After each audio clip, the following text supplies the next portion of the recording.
geniuses. I mean, that's where chess came from. It's where the concept of zero came from. Yeah, there's no question about it. There was this one guy nobody ever knows about, that this English mathematician named G.W. Hardy tried to promote in the Western world, and I forget his name, but he was a genius as far as G.W. Hardy was concerned. And I don't know what it's all about, because I didn't study mathematics. But anyway, their contributions to the world. Oh, yeah.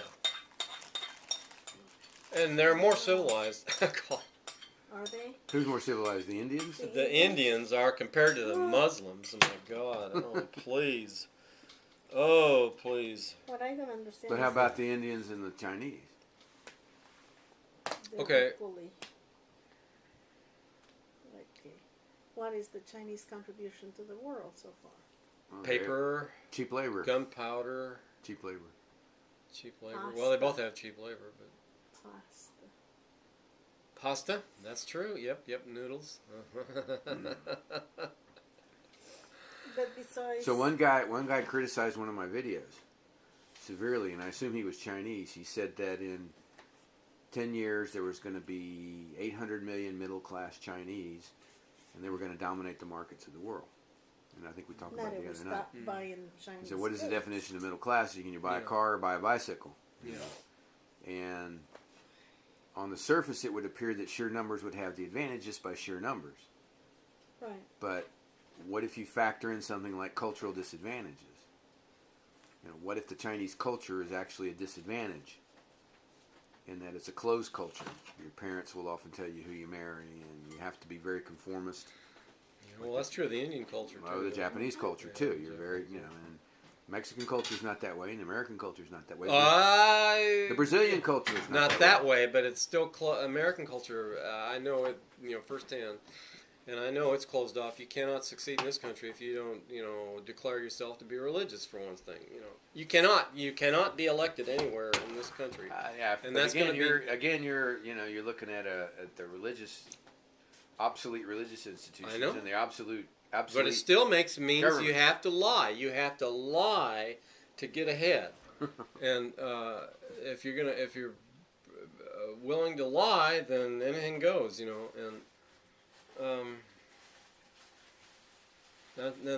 so, in a sense, our culture, while not closed in the way that the other cultures are, is still closed in the way that people are able to think.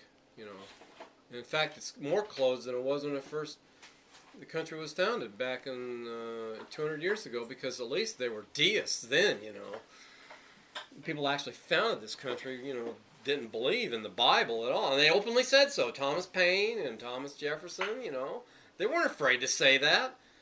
But now, oh God, even if most people don't believe the Bible. You can't say that. You cannot say that. Did you see Rick Perry getting up and lead prayer on the? I had to laugh. National Prayer Day. Praying for rain. Yeah. At least some commentators subsequently noted that didn't work. Some other. Neither did Rick Perry's campaign. Did it work? Yeah. So what's his name? Kane is tied with him in Texas. In Texas. I mean, he's the guy. Perry's the governor of the state, and Kane is actually tied for him. I mean, he doesn't even have support in his own state anymore. I would take Kane over Perry. I saw they had the one commercial he had. With the one with the cigarettes? Yeah, that's kind of cryptic, but I could see where that one. I don't know what it meant, but it's better than Perry. It's better than Perry. That's not saying. It's not much. It's not saying much. That's not saying much at all. No. But yeah. That was. You ought to see the one where Perry gets out and he kind of ad libs and stuff. Oh, it's really. When they were saying he might be drunk. I didn't. Yeah. You're going, oh my God. I gotta see that. I should see that. And the one woman said, "Well, I don't know if he's drunk or not, but you cannot take somebody that gets up and does that very seriously. No, you can't. Well, did you hear about his proposal to, invade Mexico for the narco traffickers? Yeah. Oh. Yeah. Oh, you didn't hear about that? Yeah, he No. said he would do that. Yeah, he would cross the Did he do border that? so that No, I didn't hear about him Yeah. doing anything. What did he say? he said he would order troops across the border to, if it need be, to ferret out drug lords and drug gangs. Well, I did see where the CIA said the Mexican drug cartels were the biggest threat to American society now. Not Al Qaeda, not the Muslims, not the terrorists. They are, yeah. They've had articles about Oh, them coming right. through here in Texas. Right now, they've Right. had places in Austin that Yeah. they had Yeah. houses of Right. Houses, safe houses, safe or whatever. houses and Right. stuff Exactly. like Yeah. that, yeah. So yeah, they're here. Well, you guys got the real winter governor, that's for sure. You guys, where did you come from? Me? I'm from everywhere. Right now, I'm from Yeah, Texas. from everywhere. I guess he's my governor too. Oh, So my thing was, after 30 Adopted days, someone, huh? 30 days. What is it? adopted. Yeah. After 30 days of traveling, you lose your sense of place. Right. After 3 months, you lose your sense of time. After 6 months, you lose your sense of lifestyle. And after 1 year of straight traveling, every place is home. 'Cause you lose- Citizen of the yeah, world. you said everywhere. And say, people say, "Where are you from?" And I go, "Here." Everywhere, I see.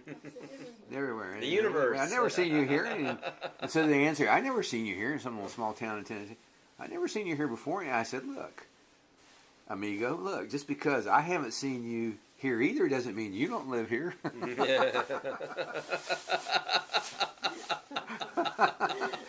Yeah, I'm not disbelieving that you're not a native.